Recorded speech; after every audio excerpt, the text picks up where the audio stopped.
Okay, here's some other ideas. We have a concept of parallel lines. I'm sure you've heard of the word parallel before. Lines have an infinite length, right? They go infinitely in either direction. And parallel lines are two of these lines that never intersect. So they kind of have to be growing or, going this way at the same rate. So in the context of slope, they have the same slope. So there's a notation that's often used when describing this. Like if we have two lines, so line 1 is y equals 2x plus 7, and then line 2 is y equals 2x minus 1. Lines 1 and 2 are parallel to each other because they have the same slope. They have the same m value for their algebraic. You can clearly see that there.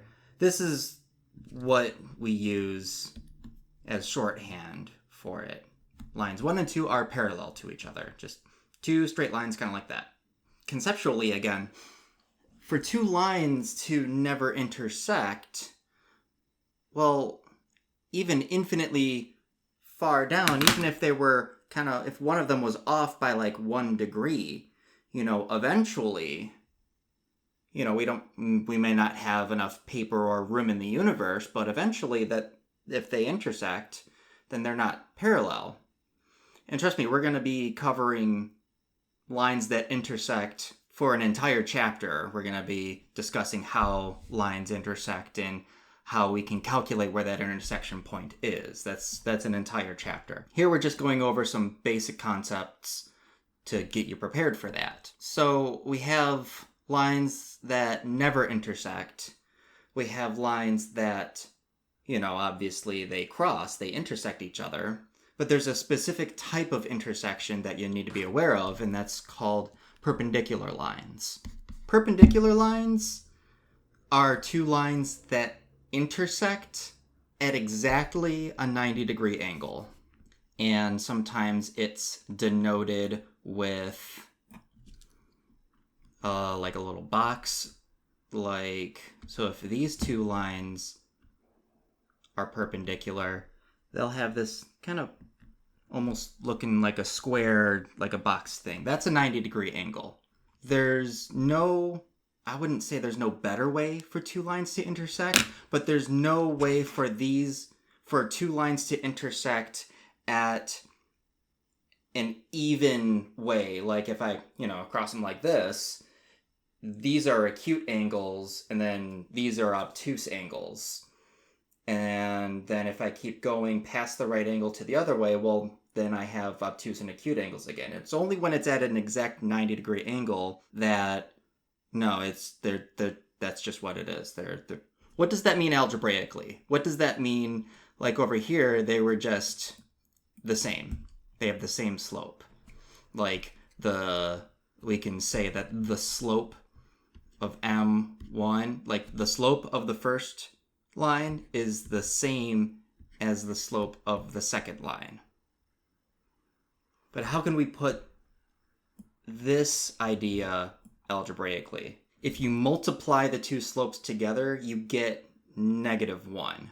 A different way to think about it is that they have slopes that are opposite reciprocals of each other. It's a mouthful, I know, but all that means is that whatever one of the slopes is, you do the opposite sign and then reciprocate it. And remember, our reciprocal is just flipping a fraction. So if our first slope, M1, is 2, then the slope of the second line, if they are perpendicular, is going to be negative because this one's positive, so they have to be opposites of each other. Opposite, and then reciprocate it. So flip the fraction, we'll flip the whole number into a fraction here. And it's easy to see if we multiply these two numbers together, it would be 2 times negative a half, so negative 2 over 2, which is negative 1. Another example, if I have the slope of a line to be negative 2/3, the slope of the second line is going to be positive 3/2. You flip the top and the bottom and you do the opposite sign. And again, if we multiply these out, we would have a negative 6/6, which is 1.